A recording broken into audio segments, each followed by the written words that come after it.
What is going on, everybody? It is ERB Sports back with another video. I am John, your host.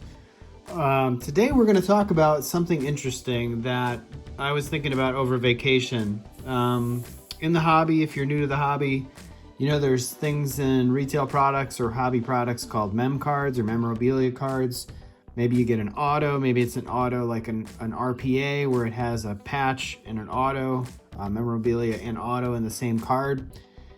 And many people have been saying that when product companies like a Topps or a Panini are making mem cards, they're just making them more boring by not having a connection to the player. And so I thought about it, and when you're on a drive from Wyoming back to Indiana, your mind can wander a bit. So I have the top 10 ways that mem cards can be improved in the sports card hobby. And I'll try to go in the order that I think would be most interesting. Now, some of these will be kind of gross, but nevertheless, I think they will be fun and interesting for you to listen to. So, in front of me here, I opened up a hobby box of Series 2 last night. I don't know if you guys can see that. There's a little glare on there. I'll try to reduce the glare. This was an Alex Bregman. It says game used memorabilia down in the corner. But then when I flipped the card over, it said this memorabilia is not from any specific game, event, or season. Well, that's interesting because in the hobby products of things like Panini National Treasures, isn't this the phrase that they've been saying pretty much the entire time? And people are discerning that this means not game used. But yet on the front of this card, it says, you can see it, game used. So, what are we to think of that? Well, none of these cards have anything to do with jerseys or memorabilia related to a player's attire in a direct way.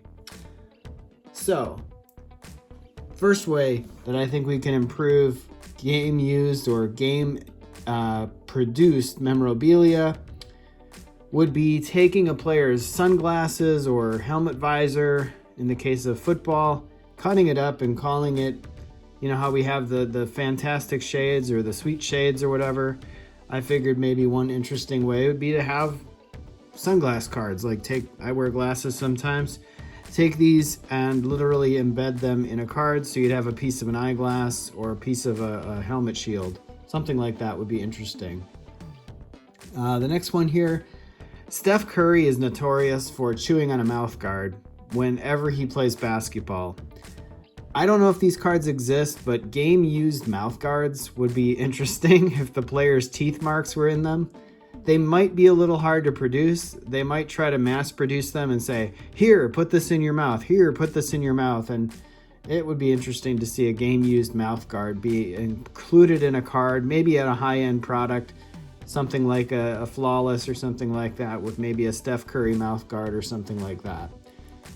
Because people go crazy over things like a shield or the logo man or something like that. And I think interestingly, enough, I don't know, those cards to me just seem a little bit kind of predictable, but a mouth guard might be a different way to kind of spice that up. The next one we have is, we'll call them a couple of different game used or game produced items. And basically it is game used gum. Chewing gum. Say a player chews on gum, you have them spit it out in the dugout or on the bench. You put it inside of a piece of plastic or something like that, like maybe you would put a coin in, and you encapsulate that and then eventually save that down the road for a card. You could do the same with tobacco. You could do the same with sweat. You could have game produced sweat. You could have somebody, you know how they mop up the floors at the end of a free throw session or something like that. You could definitely have folks saving that DNA for use in trading cards. That would be pretty interesting to have, like a vial of sweat or maybe some spit or something like that, that they could definitely put in a piece of plastic. You'd shake it, you'd see a little bit of liquid, and that would be interesting. It'd be like, this is Steph Curry's DNA. Well, in this case, it's Alex Bregman, but you get the point. So the next one would be, a lot of times players either tape their ankles or their wrists when they're playing the ball that they're playing, whether it's basketball, football, or baseball, more so in football. in basketball, but it would be interesting if they actually, when they remove that ankle tape with the gauze pads or whatever, if they actually saved it and then embedded that in cards. That was another idea I had on the way back from Wyoming the other day. Let's think here. What are the top couple?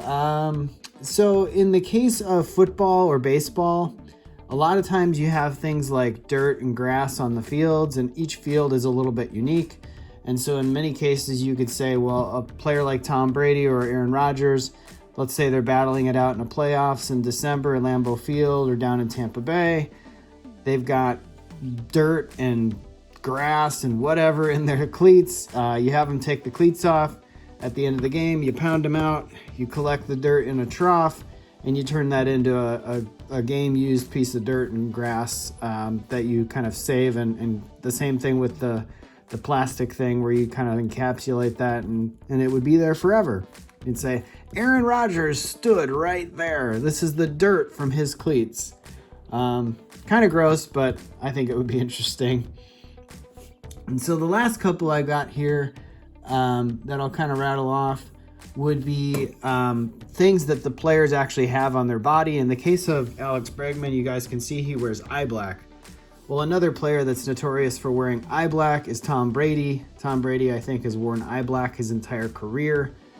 A lot of times they go and they have to take that eye black off if it is the kind of like chalky kind. I think it would be pretty interesting if you took the towel that they wiped the eye black off with and actually saved it and said, this is Tom Brady's eye black. You could definitely make that into a trading card. Again, I don't think you could make very much of it, but you could certainly make it into a higher end product, and it would have a definite collectability to it. They would be like, I want the Tom Brady Super Bowl eye black card. That is a card that I want. And then the last couple here, I think I got maybe two left.